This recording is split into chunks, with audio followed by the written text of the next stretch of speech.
Mark Samson, i cili është autori i vrasjes së Ilaria Sulës, ka dërguar një letër nga burgu ku i ka kërkuar falje familjes për krimin e kryer. Ai shpreh i penduar për aktin e tij të tmerrshëm, duke pranuar se ka humbur kontrollin dhe se asgjë nuk mund të thotë, nuk mund ta lehtësoj dhimbjen e familjes së viktimës.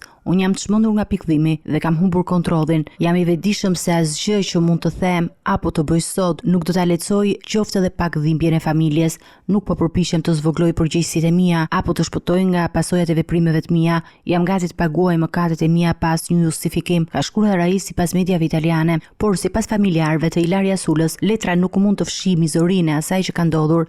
Përmes avokatit të tyre, familja është përgjigjur të riut. Megjithatë, familjarët e kanë cilësuar letrën si një përpjekje për të pastruar ndërgjegjen e tij, pa pasur një reflektim të thellë mbi rëndësinë e aktit të tij.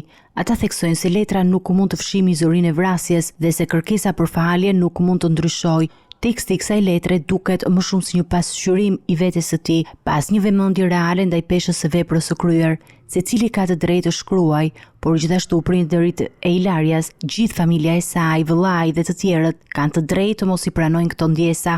Në mes të kësaj, ekspertiza e pajisjeve të Ilarias dhe celulari i Mark Samsonit do të ofrojë më shumë informacione për ngjarjen dhe mund të ndihmojë në zbardhjen e detajeve të krimit.